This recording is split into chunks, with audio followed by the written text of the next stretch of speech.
In the heart of Wall Street, where numbers dictate destinies and silence comes at a high price, a young analyst learns that talent can be stolen, but courage never. Surrounded by ambition, secrets, and power games, she discovers that sometimes all it takes is an unexpected voice to turn invisibility into recognition. Winter in New York had always been more difficult. Eliza Hartman clutched her coat tightly against her body as she crossed the crowded streets of the financial district, the gray sky reflecting off the glass skyscrapers. At 31 years old, Eliza carried a silent determination in her eyes that few noticed. In the immaculate corridors of Thornton and Lowe Financial Services, she was just another analyst in a sea of expensive suits and fierce ambitions. That morning, as she organized the paperwork on her small desk, she could feel the weight of the dark circles under her eyes. She had spent the night analyzing the performance of a European fund specializing in sustainable technologies. The report she produced was thorough, revealing patterns that had gone unnoticed by other analysts at the firm.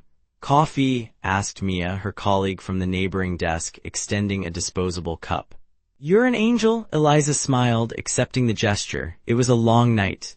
"The report for Shaw," Mia lowered her voice, watching the hallway. "Everyone is talking about this presentation for Whitmore." "Shaw is obsessed." Eliza just nodded, taking a sip of her coffee. Lawrence Whitmore was not just any investor. He was a living legend of Wall Street, a man whose intuition seemed to predict economic trends before the most sophisticated algorithms. At 9 o'clock sharp, Gregory Shaw appeared at her desk, impeccable in his $3,000 suit. At 44, he exuded a confidence that came from both talent and accumulated privileges. "Are you ready?" he asked, not really expecting an answer. Eliza handed over the carefully prepared folder. "I completed the full analysis. I've identified a correlation between their investments in solar energy in Southern Europe and the new environmental legislation. If we act now, we can anticipate." "Excellent, Eliza," Gregory interrupted, grabbing the folder with a quick motion. "Leave it to me. I'll review everything before the meeting tomorrow." When he walked away, Mia raised an eyebrow. "A thank you wouldn't kill him, right?" Eliza shrugged. "It's part of the game. He's the advisor, I'm the analyst. That's how it works." But deep down, as she resumed typing, she felt the bitter taste of frustration. She had chosen this path to honor the promise made to her father. Joseph Hartman was a mechanic, but he had dreamed big for his daughter. "Lizzie," he would say while wiping his grease-stained hands, "you're going to go places I never could." The accident in the workshop took her father when she was only 16. In the small house in Dayton, Ohio, the silence that followed was filled by the constant sound of her mother Hannah's sewing machine, battling against time to meet orders. Between shifts as a waitress at the local restaurant and late nights reviewing texts for college classmates, Eliza secured a scholarship to NYU. The thought of her mother made Eliza check her phone. 2 unread messages. The first from the pharmacy confirming the renewal of medication for Hannah's respiratory issues. The second from Mrs. Wilson, the neighbor who looked after her during the day. "All good today, but slight fever in the afternoon. I've already given the medicine." A tightness in her chest. Dividing her time between New York and responsibilities in Ohio never got any easier. The meeting room on the 40th floor had glass walls that offered a panoramic view of Manhattan. It was there that the real business took place. Eliza sat quietly in the back row with other junior analysts. Her role was to jot down any questions and provide additional data if requested, which rarely happened. Gregory entered with the confidence of someone who dominates the environment. He greeted those present with that practiced smile that never reached his eyes. When Lawrence Whitmore entered, the entire room seemed to hold its breath. At 67, Whitmore had a presence that didn't need to announce itself. His precisely cut gray hair, the thick eyebrows that seemed to judge everything they saw. It was said he could detect a lie even before it was formulated. "Gentlemen," Gregory began, "today I present the analysis we conducted on the European fund Greentech Holdings." Eliza watched as he unfolded, point by point, exactly the report she had prepared. The charts, the projections, even the analogies, everything came out of his mouth as if it were the product of his own genius. "The most interesting thing," he continued, pointing to a slide that showed a growth pattern, "is how we identified a correlation between regulatory events and market behavior. See how there is an interval of approximately 12 weeks between the announcement of new environmental guidelines and the appreciation of specific assets." Whitmore, who had until then been listening in silence, adjusted himself in the chair. His piercing eyes examined every detail of the slide. "This seems familiar to me," he murmured, but only to himself. Gregory continued for another 20 minutes, confidently presenting each conclusion as if he had spent nights analyzing that data. Eliza felt her face burning but kept a neutral expression, as she had learned to do in that environment. When the presentation ended, several executives stood up to congratulate Gregory. Success seemed assured until Whitmore raised his hand, silencing the room. "Who calibrated the value-at-risk model under Basel III in this analysis?" he asked directly. Gregory blinked twice, his smile faltering. "Well, we have a team. The question was specific," Whitmore insisted, his eyes fixed on Gregory. "Who did this work?" A young associate seated 2 rows ahead of Eliza instinctively turned in her direction. The movement did not go unnoticed by Whitmore, whose eyes followed the gesture. Gregory quickly regained control. "Our analysis team works in an integrated manner, Mr. Whitmore. I can assure you that every detail was reviewed with the utmost rigor." Whitmore nodded slowly, not entirely convinced. The meeting continued, but something had changed in the air. As everyone prepared to leave, the investor's deep voice cut through the murmur. "Eliza Hartman, where is she?" The ensuing silence was absolute. Eliza felt as if the ground had disappeared beneath her feet. She stood up slowly, her heart pounding against her ribs. "It's me, sir." Whitmore examined her for long seconds. "I'd like to talk to you." Alone, Lawrence Whitmore's private office had none of the cold minimalism of corporate environments. It was a place that told stories. Dark wooden shelves housed volumes on economic history, biographies, and classics. On the wall, there was a painting of a sailboat braving stormy seas. "Sit down," he indicated, pointing to a leather armchair. Eliza obeyed, trying to control her nervousness. On the wooden sideboard, she noticed a black-and-white photograph of a young woman in a graduation gown, holding a diploma. Whitmore noticed her gaze, ran his thumb over the frame, and with a discreet gesture, put it away in the drawer. "How long have you worked for Thornton and Lowe, Eliza?" 3 years, sir." "And how long has Gregory Shaw been taking credit for your work?" The question caught her off guard. She felt her blood run cold. "I don't understand the question." Whitmore smiled, but there was no humor in his eyes. "Yes, you do. That model is not his work. I recognize the patterns, the approach. I've seen this before in an academic article published last year in the Journal of Financial Economics. An article signed by E. Hartman. Eliza swallowed hard. The article had been the result of months of late-night work, an attempt to keep her passion for research alive even while immersed in the frenetic pace of Wall Street. "You have talent, but talent without courage is a waste," he continued. "How many more years will you allow others to speak in your place?" The words hit like a punch. "Sir, I just follow the company hierarchy. Gregory is my superior and you are too brilliant to hide behind that excuse," he cut in.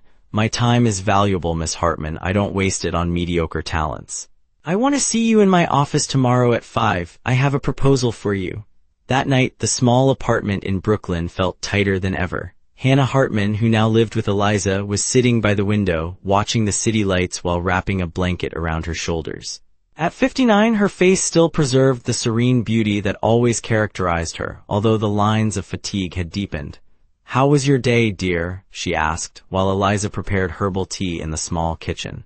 "Different," Eliza replied, carefully choosing her words. "Lawrence Whitmore noticed my work. The billionaire, the one who appears in the magazines." Eliza nodded, bringing the cups into the living room. "He wants to meet me tomorrow." "I think it might be an opportunity." Hannah smiled, her eyes shining with pride. "Your father would be so proud, Lizzie." The mention of her father brought back the memory of him sitting at the kitchen table, exhausted after a day in the workshop, but always finding the energy to help her with math problems. "Numbers are like parts of a car," he would say. "When you understand how they fit together, you can fix anything." "Sometimes I wonder if he would approve of my choices," Eliza confessed, sitting down next to her mother. "Wall Street isn't exactly the most honest place in the world. He always said that what's important is not where you are, but who you are while you're there." Hannah coughed lightly, bringing her hand to her chest. "You've never lost sight of that, my love." Eliza took a sip of her tea, the warmth of the drink contrasting with the cold she felt inside. "I'm scared, Mom. What if I'm not good enough? What if it's just luck?" Hannah took her hand. "Nothing you achieved was luck. It was hard work, sleepless nights, years of sacrifice. You deserve every opportunity that comes your way." Later, lying in her bed, Eliza stared at the ceiling, unable to sleep. The phone vibrated with a message from Gregory. "We need to talk early tomorrow. My office, 8 a.m. Fear and anxiety mixed in her stomach. She closed her eyes and whispered a prayer as she had done every night since she was a child. "God, I don't know if I can bear this much. Show me that I haven't fought in vain. Give me the strength not to sell my integrity, even if the price is high." The words came out broken, but an unexpected peace enveloped her, as if someone was sharing the burden with her.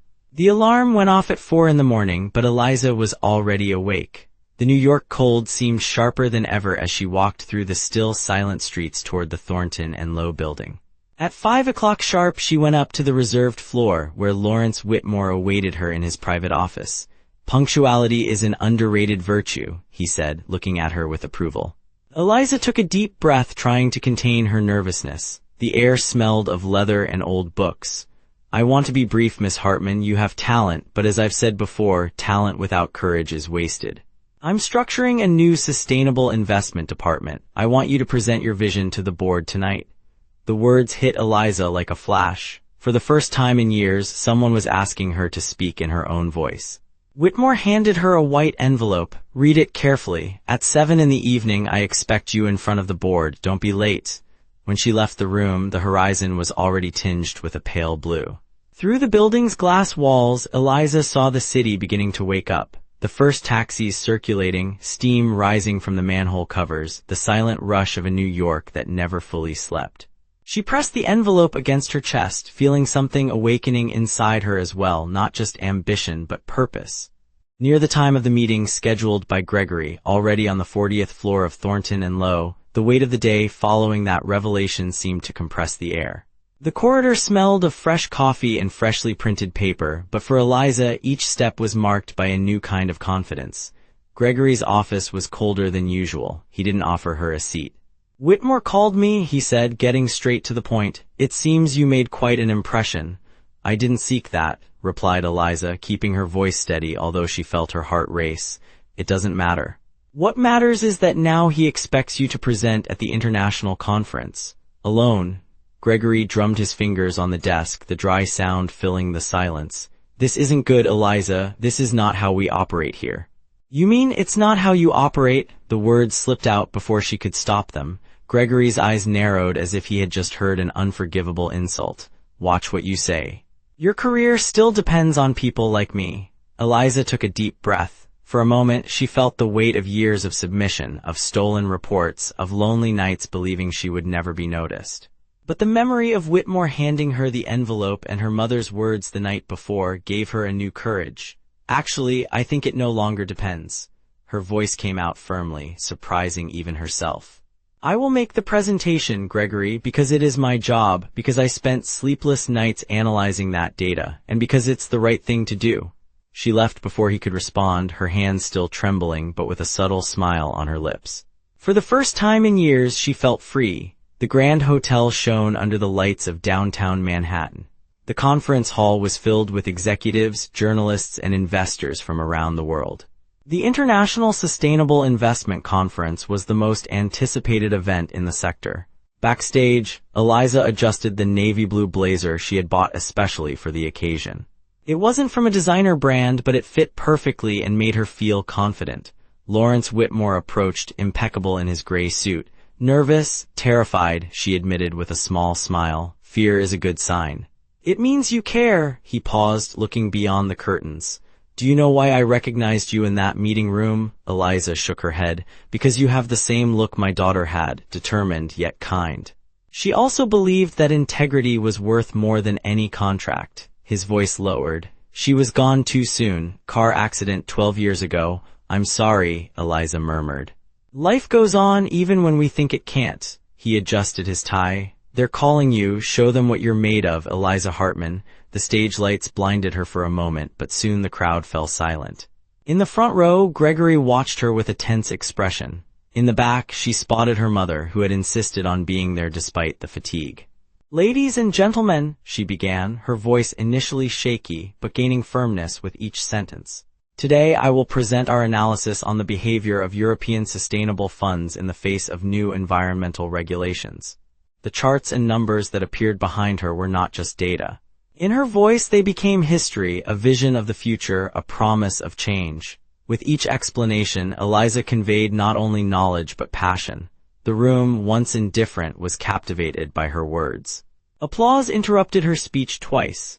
The questions, direct and incisive, were directed at her, not Gregory. For the first time, the spotlight was hers. Gregory, standing in the back, watched in silence. For the first time, there was nothing to say. When everyone left, Eliza remained alone for a moment. She looked out the window at the lights of New York, reflecting in the glass like silent witnesses. She thought of her father, her mother, and each night of sacrifice.